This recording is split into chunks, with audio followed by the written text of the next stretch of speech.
एक छोटी सी चींटी थी। नाम था नन्ही। वह पहाड़ी की चोटी पर एक छेद में अपने परिवार के साथ रहती थी। एक सुबह नन्ही की माँ बाजार जा रही थी। उसने नन्ही को समझाया कि उसके बाजार से लौटने तक वह घर से बाहर ना निकले, लेकिन नन्ही बहुत देर तक अपने को रोक नहीं पाई। उसने छेद से बाहर झांका। धीरे धीरे वह बाहर निकली। तब उसने पीछे मुड़कर नहीं देखा। वह पूरा दिन इधर उधर घूमती रही। वह इस नए संसार को देखना चाहती थी। वह बहुत खुश थी। दोपहर हो चुकी थी। उसे मालूम ही नहीं हुआ कि वह घास का मैदान, फलों का बगीचा और चरागाह पार करके बाग में पहुंच गई है। तब नन्ही थोड़ी देर के लिए रुकी। अब वह घर कैसे लौटेगी? पहाड़ी तो बहुत बहुत दूर है। वहां पहुंचने में घंटों लग जाएंगे और उसे लौटने का रास्ता भी मालूम नहीं था। लेकिन उसे सूरज डूबने से पहले लौटना ही होगा। माँ उसकी राह देख रही होगी। वह गुस्सा हो जाएगी। परेशान होकर नन्ही एक पत्थर पर बैठकर रोने लगी। वह थक गई थी। उसे भूख भी लग रही थी। वह समय पर लौट भी नहीं पाई थी। एक रोएंदार सुंडी पास से जा रही थी। उसे नन्ही पर तरस आया। उसने नन्ही की मदद करनी चाहिए, लेकिन नन्ही को उसके रोएंदार बालों से डर लग रहा था। रोएंदार ने कहा, चिंता न करो, मेरी घोंघा दोस्त शैली तुम्हारी मदद करेगी। नन्ही शैली पर चढ़कर बैठ गई। वह घोंघे की गति से धीरे धीरे चलने लगी।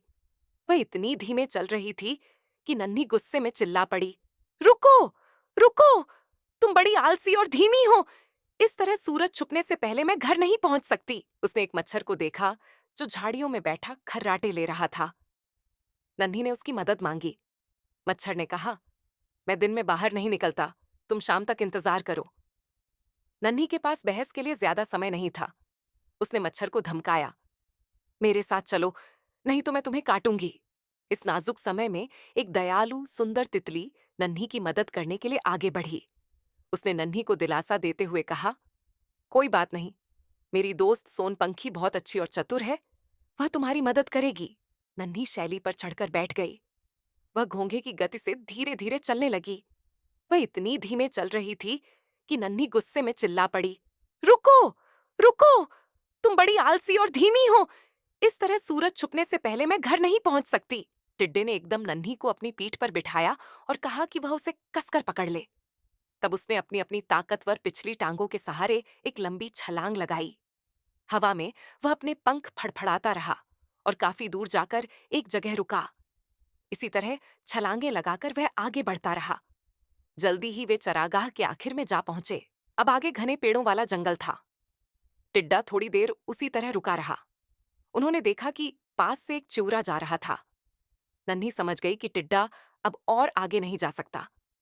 नन्ही ने चिऊरा से सहायता की विनती की। चिऊरा ने कहा, एक मधुमक्खी बस यहां पहुंचने ही वाली है। वह इतनी ताकतवर है कि तुम्हें उस पहाड़ी की चोटी पर पहुंचा देगी।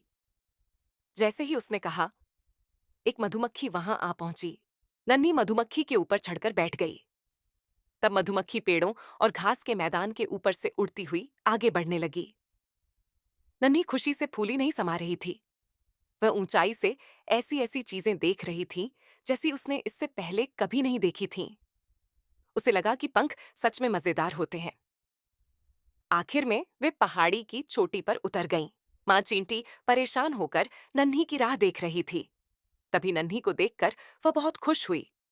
माँ और नन्ही दोनों ने मधुमक्खी का धन्यवाद किया। नन्ही अपनी माँ को बहुत कुछ बताना चाहती थी, अपने साहसिक कारनामे के बारे में, मदद करने वाले दोस्तों के बारे में, और आखिर में इस सब से जो उसने सीखा था, उस सबक के बारे में। माता पिता का कहना हमेशा मानना चाहिए।